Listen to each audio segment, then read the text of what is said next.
Hello guys, ಇವತ್ತಿನ ವಿಡಿಯೋದಲ್ಲಿ ನಾವು 50 ಕನ್ನಡ ಪದಗಳನ್ನು ಇಂಗ್ಲೀಷ್ನಲ್ಲಿ ಹೇಗೆ ಹೇಳೋದಂಥೇಳಿ ಕಲಿತಾ ಇದ್ದೀವಿ.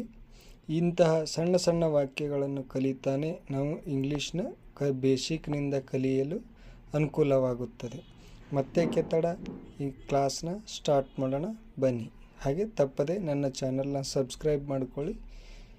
ಈ ವಿಡಿಯೋನ ಶುರು ಮಾಡೋಣ. ಮೊದಲನೇ ವಾಕ್ಯ ನಿಧಾನವಾಗಿ. ಇದಕ್ಕೆ ಸ್ಲೋಲಿ. ದಾಟು ಅನ್ನೋಕ್ಕೆ ಕ್ರಾಸ್ ಓವರ್. ಭಿತ್ತಿಪತ್ರ ಅನ್ನೋಕ್ಕೆ ಶೋ ದ ಲೆಟರ್. ಬಾಣ ಅನ್ನೋಕ್ಕೆ ಇಂಗ್ಲೀಷ್ನಲ್ಲಿ ದ ಆರೋ. ವಿವರಗಳು ಇದನ್ನು ಇಂಗ್ಲೀಷ್ನಲ್ಲಿ ಡೀಟೈಲ್ಸ್ ಅಂತ ಹೇಳ್ತೀವಿ. ಅಳತೆ ಮಾಪ್ ಮಾಡೋದು, ಅಳತೆ ಮಾಡೋದು ಅಂತೀವಲ್ಲ, ಅದನ್ನು ಇಂಗ್ಲೀಷ್ನಲ್ಲಿ ಮೇಜರ್ ಅಂತ ಕರಿತೀವಿ. ನೆಕ್ಸ್ಟ್ ಚಾಪೆ, ಹಾಸುಗಳಕ್ಕೆ ಅದು ಬಳಸ್ತೇವಲ್ಲ, ಚಾಪೆ ಅನ್ನೋಕ್ಕೆ ದ ಮ್ಯಾಟ್ ಅಂತ ಕರಿತೀವಿ. ನೆಕ್ಸ್ಟ್ ತೇಲು ಅಂತಂದರೆ ಪ್ಲಾಟ್ ತೇಲು. ಜಲಪಾತಕ್ಕೆ ಇಂಗ್ಲೀಷ್ನಲ್ಲಿ ಈ ರೀತಿ ಹೇಳ್ತೀವಿ, ದ ವಾಟರ್ ಫಾಲ್. ನೆಕ್ಸ್ಟ್ ಅಳು ಅಲ್ಲಕ್ಕೆ ಎಲ್ಲರಿಗಿದು ಗುರುತಿದ್ದ ಶಬ್ದ ಕ್ರೈ ಅಂತ. ನೆಕ್ಸ್ಟ್ ಎಸೆ ಇದಕ್ಕೆ ಥ್ರೋ ಅಂತ ಹೇಳ್ತೀವಿ. ನೆಕ್ಸ್ಟ್ ತಳ್ಳು ಅಥವಾ ನೂಕು ಅಂತೀವಲ್ಲ, ಅದಕ್ಕೆ ಪುಷ್ ಅಂತ ಇಂಗ್ಲೀಷ್ನಲ್ಲಿ ಹೇಳ್ತೀವಿ. ಹಿರಿಯರು ಸೀನಿಯರ್ಸ್.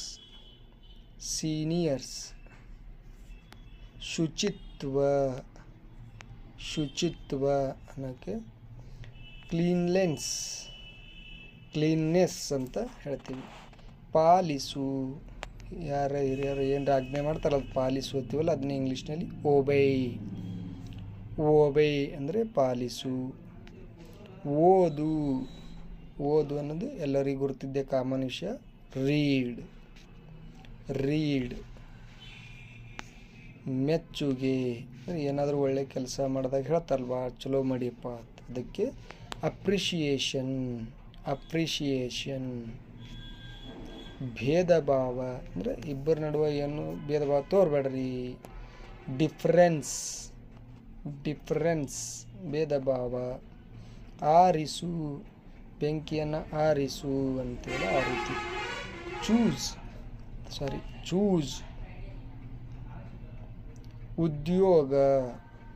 ಉದ್ಯೋಗ ಅನ್ನೋಕ್ಕೆ ಇಂಗ್ಲೀಷ್ನಲ್ಲಿ ಎಂಪ್ಲಾಯ್ಮೆಂಟ್ ಅಂತ ಹೇಳ್ತೀವಿ. ಪ್ರಶ್ನಿಸು ಅಂತಲ್ಲಕ್ಕೆ ಇಂಗ್ಲೀಷ್ನಲ್ಲಿ ಕ್ವೆಶ್ಚನ್. ನೆಕ್ಸ್ಟ್ ಎರೆಹುಳುವಿಗೆ ಇಂಗ್ಲೀಷ್ನಲ್ಲಿ ಹೇಳ್ತೀವಿ ಅರ್ತ್ ವಾರ್ಮ್ ಅಂತ. ರುಚಿಯಾದ ಅನ್ನೋಕ್ಕೆ ಡೆಲಿಸಿಯಸ್ ಅಂತ ಕರಿತೀವಿ. ಅಂಗಳ, ಮನೆ ಮುಂದಿನ ಜಾಗ, ಖಾಲಿ ಜಾಗ ಇರ್ತೀವಲ್ಲ, ಅಂಗಳ ಅನ್ನೋಕ್ಕೆ ಯಾರ್ಡ್ ಅಂತ ಕರಿತೀವಿ. ಊಹಿಸು, ಏನಾದರೂ ಒಂದು ಒಗಟು ಕೊಟ್ಟಾಗ ಹೇಳ್ತಲ್ಲ, ಅದನ್ನು ಊಹೆ ಮಾಡು ಅಂತ ಇಂಗ್ಲೀಷ್ನಲ್ಲಿ ಇಮ್ಯಾಜಿನ್.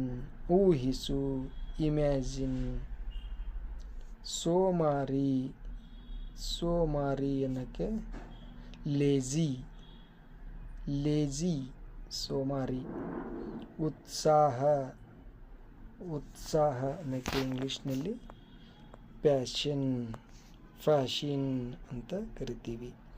ಪರಂಪರೆ ಪರಂಪರೆಗೆ ಇಂಗ್ಲೀಷ್ನಲ್ಲಿ ಹೇಳ್ತೀವಿ ಹೆರಿಟೇಜ್.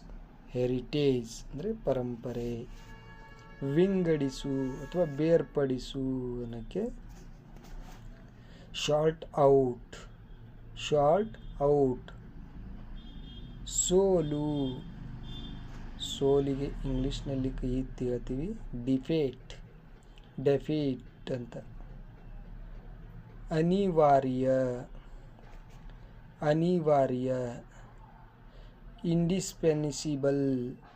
ಇಂಡಿಸ್ಪೆನ್ಸಿಬಲ್ ಅಂತ ಕರಿತೀವಿ. ಆಶೀರ್ವಾದ.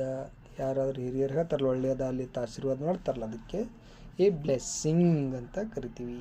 A blessing. ಸಂಕ್ಷಿಪ್ತವಾಗಿ. ಸಂಕ್ಷಿಪ್ತವಾಗಿ ಅನ್ನೋಕ್ಕೆ ಇನ್ ಶಾರ್ಟ್. In short. ವ್ಯವಸ್ಥೆ. ವ್ಯವಸ್ಥೆಗೆ ಇಂಗ್ಲೀಷ್ನಲ್ಲಿ ಹೇಳ್ತೀವಿ ಅರೇಂಜ್ಮೆಂಟ್. ಅರೇಂಜ್ಮೆಂಟ್ ಅಂತ. ರೈಲು ಕಂಬಿ. ರೈಲು ಕಂಬಿ. Railway track. Railway track. ಶಾಶ್ವತ. ಶಾಶ್ವತ ಅನ್ನೋ ಪದಕ್ಕೆ ಇಂಗ್ಲೀಷ್ನಲ್ಲಿ ಎಟರ್ನಲ್ ಅಂತಲೂ ಕರಿತೀವಿ ಮತ್ತು ಪರ್ಮನೆಂಟ್ ಅಂತಲೂ ಕರಿತೀವಿ. ಮುಷ್ಕರ. ಇದು ಎಲ್ಲರಿಗೂ ಕಾಮನ್ ಆಗಿ ಗುರುತಿರುವಂಥ ಶಬ್ದ. ಮುಷ್ಕರ ಅಂದರೆ ಸ್ಟ್ರೈಕ್. ಸ್ಟ್ರೈಕ್ ಅಂತ ಇಂಗ್ಲೀಷ್ನಲ್ಲಿ ಹೇಳ್ತೀವಿ. ಹಾರು. ಹಾರು ಅನ್ನೋಕ್ಕೆ ಪ್ಲೈ. ಪ್ಲೇ ಅಂತ ಹೇಳ್ತೀವಿ. ಬಿಡುಗಡೆ ಇಂದ ಬಂಧನದಿಂದ ಬಿಡುಗಡೆ ಮಾಡುತ್ತೀವಲ್ಲ ಆ ರೀತಿ ಬಿಡುಗಡೆಗೆ ರಿಲೀಸ್. ರಿಲೀಸ್. ಧರಿಸು. ಧರಿಸು ಅನ್ನೋಕ್ಕೆ ವಿಯರ್.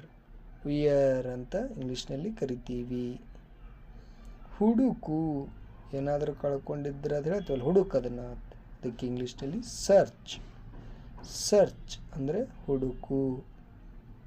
ಆತ್ಮಕಥನ. ಆತ್ಮಕಥನಕ್ಕೆ ಇಂಗ್ಲೀಷ್ನಲ್ಲಿ ಹೇಳ್ತೀವಿ ಆಟೋಬಯೋಗ್ರಫಿ. ಆಟೋಬಯೋಗ್ರಫಿ. ಚಿಕಿತ್ಸೆ.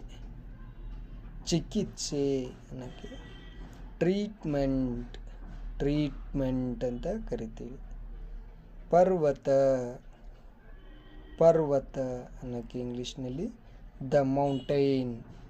ದ ಮೌಂಟೈನ್ ಅಂತ ಕರಿತೀವಿ. ತೀರ್ಪುಗಾರ. ತೀರ್ಪುಗಾರ ಅನ್ನೋಕ್ಕೆ ದ ರೆಫರಿ. ದ ರೆಫರಿ ಅಂತ ಕರಿತೀವಿ. ಅಚ್ಚುಮೆಚ್ಚು. ಅಚ್ಚುಮೆಚ್ಚು ಅನ್ನೋಕ್ಕೆ ಇಂಗ್ಲೀಷ್ನಲ್ಲಿ ಲವ್ ಇಟ್. ಲವ್ ಇಟ್ ಅಂತ ಕರಿತೀವಿ.